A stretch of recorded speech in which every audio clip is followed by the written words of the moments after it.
Hello friends. तो friends, आज मैं लेके आई हूँ बहुत ही स्पेशल रेसिपी। कुल्लू मनाली की मशहूर सिड्डू की रेसिपी लेके आई हूँ। परफेक्ट सिड्डू रेसिपी है। और ये जो सिड्डू हैं ये बने हैं अखरोट के। और सिर्फ 3 तरीके के जो हैं सिड्डू बनाए जाते हैं। एक अखरोट के, दूसरा जो है उड़द दाल के बनाए जाते हैं, और तीसरे जो हैं वो है पोस्तु दाना। तो सिर्फ 3 तरह के जो है सिड्डू की फिलिंग बनती है। तो आज जो है स्पेशल रेसिपी है अखरोट की स्टफिंग के सिड्डू गर्मा गर्म। ये देखिए बहुत अच्छी तरीके से ये बनके पक के तैयार हुए हैं। और ये देखिए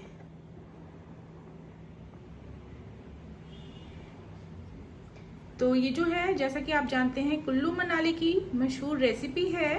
और इसे सर्व किया जाता है इस तरीके से, पकने के बाद ऊपर से हल्के से कट लगा के इस तरीके से।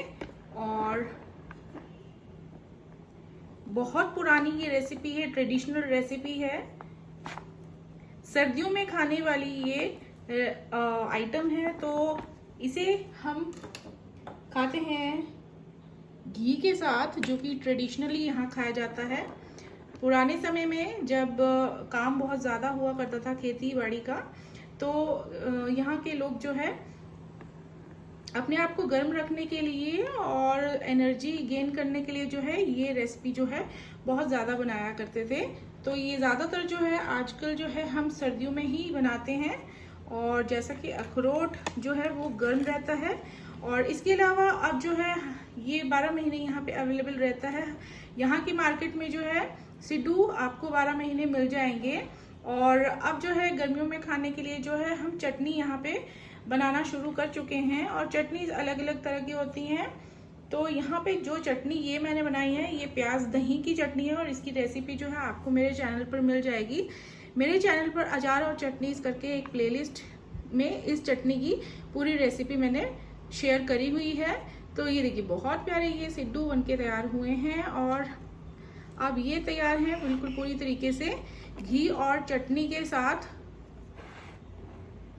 खाने के लिए। तो ज़्यादातर जो है ये डिनर में बनाई जाती है, हैवी रहती है, क्योंकि हम इसमें जो है घी लेते हैं। घी की तासीर भी गर्म होती है, अखरोट की तासीर भी गर्म होती है। अगर अखरोट के आप सिड्डू बनाना चाहते हैं तो ज़्यादातर सर्दियों में ही बनाएं, और अगर गर्मियों में बनाते हैं तो आप घी के साथ ना खाएं, चटनी के साथ खाएं। तो ये देखिए, तो चलिए देखते हैं फिर इन्हें कैसे बनाया जाए। तो इन सिड्डू को बनाने के लिए देखिए हम सबसे पहले लेंगे आटा। तो यहाँ पे जो है मैंने ये सुपरफाइन आटा लिया हुआ है। इसमें जो है बूरा बहुत कम निकलता है, ये वाला आटा लिया हुआ है। और ये जो है लगभग मैंने 1 किलो के नज़दीक ये लिया हुआ है। तो हम इसे जो है 1 किलो ही मान के चलते हैं। और अब जो है हमें दूसरी चीज़ जो चाहिए वो हमें आटे को फर्मेंट करने के लिए ईस्ट का इसमें हम इस्तेमाल करेंगे। बेकिंग पाउडर इसमें काम नहीं करता है, इसके लिए हमें ईस्ट चाहिए। तो ईस्ट देखिए यहाँ पे मैंने टेबल स्पून लिया हुआ है, और ईस्ट जो है वो मैं इस तरीके से ले रही हूँ। जो स्पून का लेवल है इस तरीके से, ऊपर से बहुत ज़्यादा भर के इस तरीके से नहीं ले रही हूँ, पूरा इस तरीके का लेवल है। ये हम इसमें मिला देंगे, ये एक। और मैं यहाँ पे एक और टेबल स्पून जो है इस तरीके से ले रही हूँ, क्योंकि जिस लोकेशन से मैं बना रही हूँ यहाँ पे आज बहुत ठंड है। और अगर आप गर्म इलाके में बना रहे हैं और बहुत गर्मी है तो आप 1 टेबल स्पून ही ले सकते हैं। तो मैं यहाँ पे 2 ले रही हूँ। और ये टेबल स्पून जो है मैंने बहुत ज़्यादा भर के नहीं लिया है। और देखिए आपको फ्रेश ईस्ट का पता कैसे चले, तो फ्रेश ईस्ट जो होती है वो बिल्कुल गोल होती है इस तरीके से। तो आप जब भी ईस्ट लेने जाएं तो ये ध्यान रखें कि ईस्ट जो है वो बिल्कुल गोल गोल होनी चाहिए शेप में। और थोड़ी सी लंबी हो जाती है तो वो जो होती है वो फ्रेश नहीं होती है। इस तरीके से हम जो है ईस्ट इस पे आटे पे इस तरीके से डाल देंगे। और अब जो है हम इसे मिला लेंगे आटे में इस तरीके से। और अब हमने फर्मेंट करने के लिए इसमें गरम गरम पानी लेना है। तो गरम गरम पानी उतना ही लेंगे जिसे हम हाथों से इसमें डाल के गूंथ सके। तो बहुत ज़्यादा बिल्कुल उबलता पानी नहीं लेना है, गर्म पानी लेना है, ल्यूक वार्म से ज़्यादा।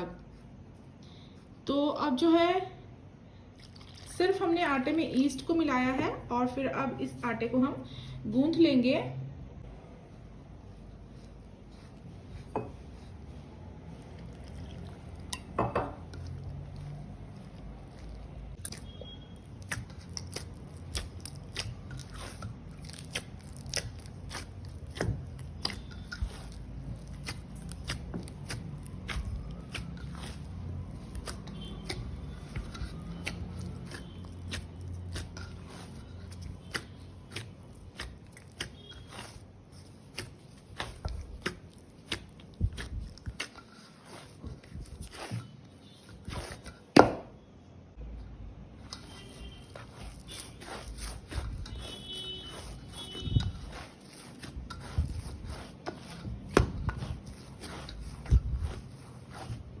तो ये इस तरीके से जो है हम अच्छी तरीके से आटे को जो है वो गूंथ लेंगे। और ये आटा जो है हल्का सा लूज ही रहता है, क्योंकि एक गर्म पानी डालने के बाद जो है एकदम से फर्मेंट होना शुरू कर देता है।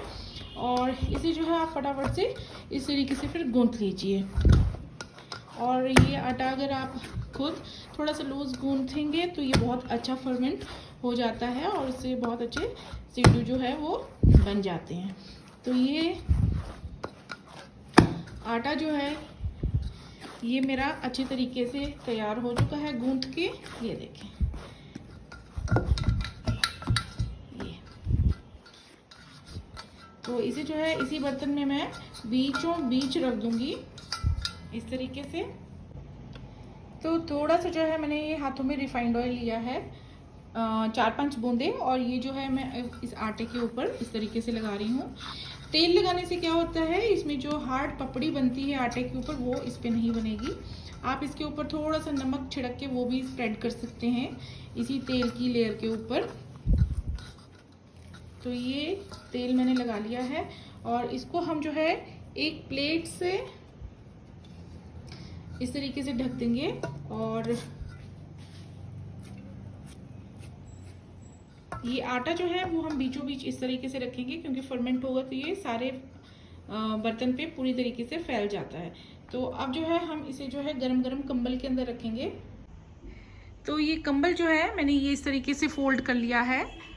तो ये छोटा सा पोर्शन जो है इस तरीके से, और ये जो बर्तन है आटे वाला प्रात जो है बड़ा बर्तन, ये मैंने इसमें रख दिया है। और अब जो है मैं इसे दूसरी साइड से पूरा ढक दूंगी। ये देखिए, ये इस तरीके से ढकना है। और अगर आपके इलाके में बहुत ज़्यादा ठंड होती है तो आप इसके ऊपर जो है एक और कंबल जो है 4-5 फोल्ड करके जो है इसके ऊपर लगा सकते हैं। उससे जो है आटा जो है ठंडा नहीं होगा और जल्दी फर्मेंट हो जाएगा। तो अब ये जो है हम 2-3 घंटे के लिए ऐसे ही छोड़ देंगे। तो फ्रेंड्स, जब तक हमारा आटा फर्मेंट होता है तब तक जो है हम इसके लिए सिड्डू की फिलिंग जो है तैयार कर लेते हैं। तो यहाँ पे जो है मैंने ये अखरोट को जो है तोड़ के उसके अंदर की जो गिरी हैं ये सारी निकाल दी है। अगर आपके पास रेडीमेड है तो आप रेडीमेड ले लीजिए। रेडीमेड जो है वो भी बिना छिलके वाली जो है अखरोट वो बाज़ार में इजीली अवेलेबल होती है, तो आप वो भी ले सकते हैं। अगर आपके पास है तो आप उसे यूज़ कर लीजिए इस तरीके से। तो ये जो है मैंने ये थोड़े से जो है ये लगभग 250 ग्राम जो है अखरोट मैंने ले लिए हैं, और ये मैंने अंदाज़तन लिए हैं। और इसे अब मैं अच्छे तरीके से धो के मैंने जो है इसे मिक्सी के जार में इस तरीके से डाल लिया है, ये इस तरीके से। तो अब जो है हम फिलिंग के लिए इसमें और सामान डालेंगे। तो अब हम इसमें डालेंगे नमक। नमक देखिए हमने हल्का सा ज़्यादा रखना है, तो ये नमक डाल दिया है, बहुत ज़्यादा नहीं, हल्का सा ज़्यादा। और मिर्चें इस तरीके से, हरी मिर्चें आपके पास है तो हरी मिर्चों का इस्तेमाल कर सकते हैं, इसमें डाल सकते हैं।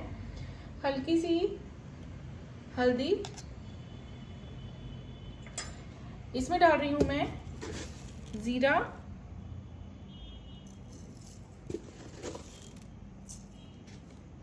और अगर आपके पास हरा धनिया है तो उसे ज़रूर डालिएगा।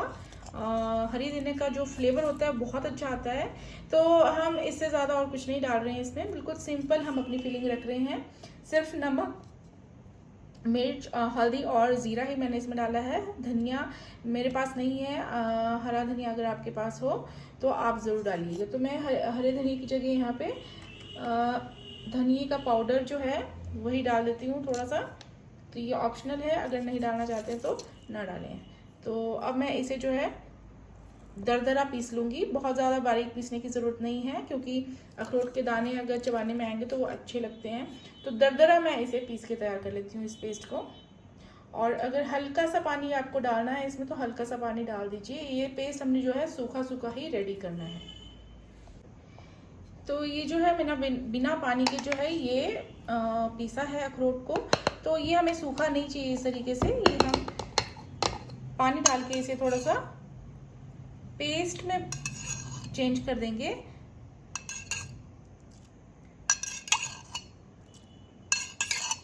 तो ये मैंने 4-5 जो है चम्मच इसमें पानी डाल दिया है और ये मैं अब एक बार फिर से थोड़ा सा घुमा लूँगी। तो ये जो है हमारी अब फिलिंग जो है बिल्कुल तैयार हो चुकी है। ये देखिए दरदरी फिलिंग मेरी बिल्कुल तैयार है। तो ये देखिए, ये इस तरीके से हमने जो है इसकी कंसिस्टेंसी जो है आप देख लीजिए, ये इस तरीके से ना गीली है ना ड्राई है, तो इस तरीके से रखनी है। तो ये अब हमारी जो है तैयार है।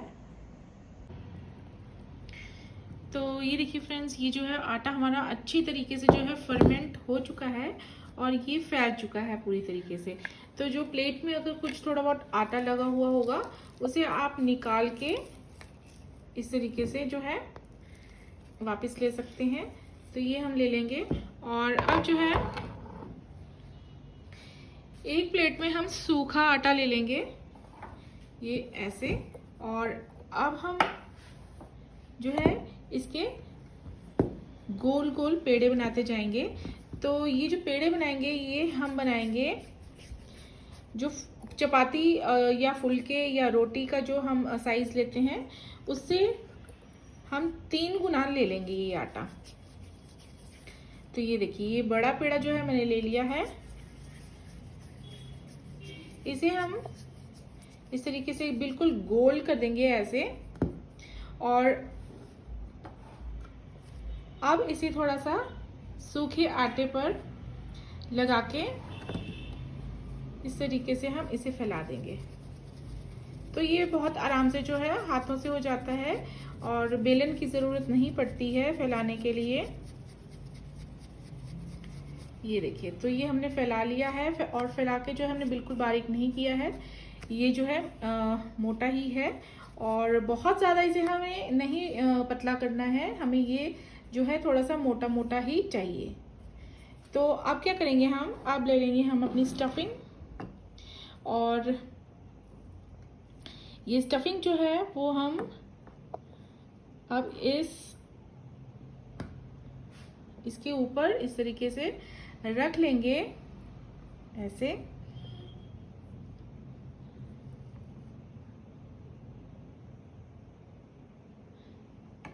तो इसमें बहुत ज़्यादा स्टफिंग जो है नहीं जाती है, तो जितनी ज़्यादा जानी चाहिए उतनी हमने इसमें इस तरीके से डाल देनी है, क्योंकि सारा टेस्ट जो है इसी स्टफिंग में होता है। और ये हम इस तरीके से जो है ध्यान से बंद कर देंगे ऐसे। और अब हम इसे पक्का करने के लिए देखिए एक कॉर्नर से शुरू करेंगे, इसे दबाते जाएंगे तो ये आराम से बंद हो जाता है। लेकिन हमने इसे ध्यान से बंद करना है ऐसे। अब ये हमने सील कर दिया है इस तरीके से दबा के। अब यहाँ पे हम थोड़ा सा हल्का सा डिज़ाइन देते हैं, तो इस तरीके से। तो ये हम करते जाएंगे। आप कोई भी डिज़ाइन कर सकते हैं या फॉर्क का इस्तेमाल कर सकते हैं, फॉर्क से प्रेस कर सकते हैं इंसर्ट, कुछ छोटा सा डिज़ाइन जो है सिंपल सा बना सकते हैं। तो यहाँ पे जो है हम इस तरीके से ये फोल्ड करते गए और ये हमारा जो है कच्चा सिड्डू जो है बनके तैयार हो चुका है। और अब हम इसी तरीके से सारे के सारे सिड्डू जो है वो बना के कंबल में, उसी कंबल में रखते जाएंगे जिसमें हमने आटा ढक के रखा था। तो ये इस तरीके से बनेगा। देखिए इसकी जो है थिकनेस देख लीजिए, शेप देख लीजिए, ये इस तरीके से। तो मैं एक और आपको बताती हूँ। तो जो ये वाला आटा होता है फ्रेंड्स, इसको जो है ढक के रखना ज़रूरी होता है जब तक हम ये सिड्डू जो है कच्चे बनाते जाते हैं। तो एक साइड से हम जो है निकालते जाएंगे इस तरीके से, क्योंकि कुल्लू मनाली में जो होती है ठंड बहुत ज़्यादा होती है, और जितनी देर में हम सिड्डू बनाने लगते हैं उतनी देर में जो है ये पपड़ी जो है जमना तैयार हो जाती है। तो इसे कंबल से जो है ढक के रखना ज़रूरी है। और अब हमने पेड़ा फिर से ले लिया है। कोशिश करेंगे सारे पेड़े हम एक ही साइज़ के ले लें, ताकि हमारे सारे के सारे सिड्डू जो है एक ही तरीके के, एक ही साइज़ के बने। तो ये पेड़ा मैंने गोल कर लिया है। सूखे आटे में हम इसे इस तरीके से लगा के फैला लेंगे हाथों से। अगर कई बार जो है आटा सख्त हो जाता है जब हम सख्त गूंथते हैं, तो ये जो है आसानी से इस तरीके से नहीं फैलता है। तो अगर ऐसे ना फैले तो आप बेलन चकले का इस्तेमाल कर सकते हैं। हल्का सा थोड़ा सा फैलाना है, बहुत ज़्यादा हमने इसे रोटी के जितनी जो है थिन नहीं बनाना है, इसे मोटा मोटा ही रखना है। तो आप इसकी भी ये देख लीजिए कि हमने इसे भी मोटा मोटा रखना है। मोटा रखेंगे तभी हमारा सिड्डू जो है फ्लफी बनता है। तो इसमें भी हम सेम जो है स्टफिंग को लगा लेंगे।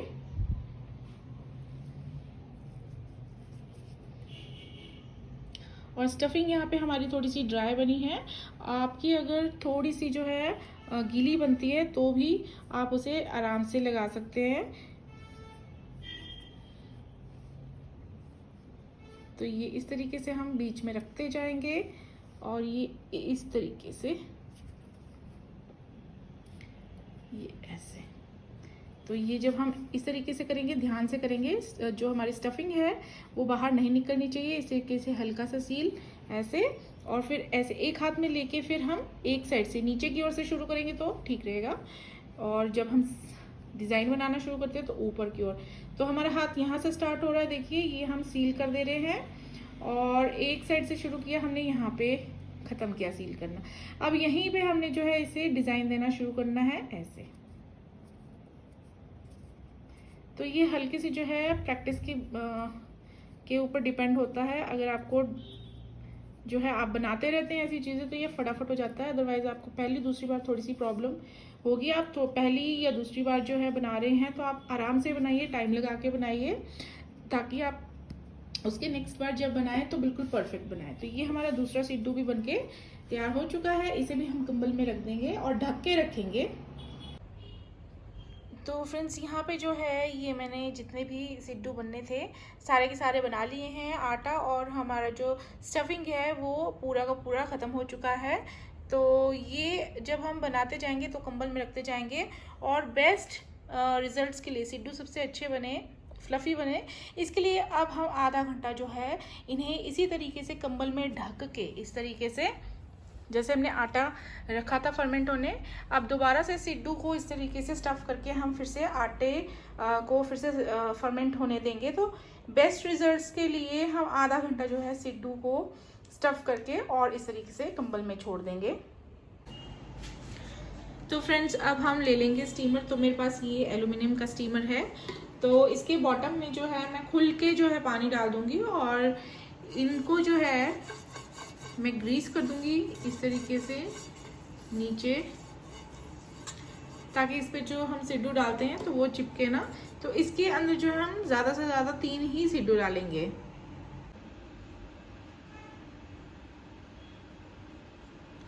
ये इस तरीके से। तो ये भी देखिए फर्मेंट हो चुके हैं थोड़े से। ये दूसरा डालेंगे हम, और अगर आपके बड़े बनते हैं, अगर 2 ही आते हैं तो 2 ही डालें। और ये यहाँ पे मैं इस तरीके से खुले खुले जो है ये 3 सिड्डू जो है इस तरीके से डाल दूंगी। तो इनमें जो है स्पेस होना चाहिए ताकि ये और अच्छे तरीके से फूल सके। तो इसके बाद इनका साइज जो है वो बढ़ता है, इसलिए हम खुले खुले इस तरीके से हर जार में ऐसे डाल देंगे और फिर स्टीमर पर चढ़ा देंगे।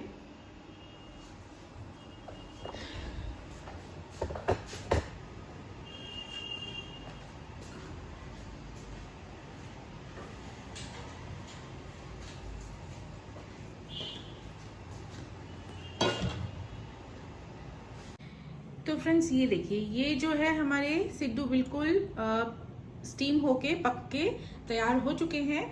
तो इसकी टाइमिंग मैं बता देती हूँ। ये आपने जब स्टीमर में जो है स्टीमर के बॉटम में पानी उबल जाए, उसके बाद जो है ये आपने 25 से 30 मिनट तक फुल गैस पर इसे पकाना है।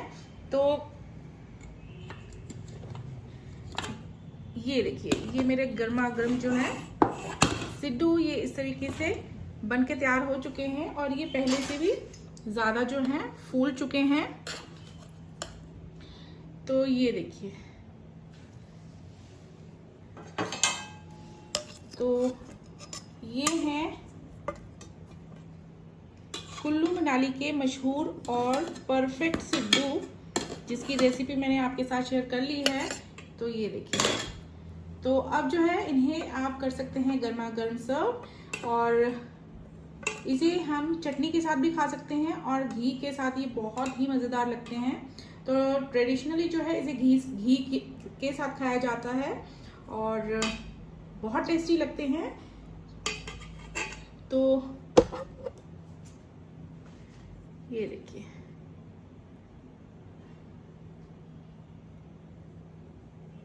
तो चलिए फिर मिलते हैं एक और नई वीडियो में, तब तक के लिए बाय बाय।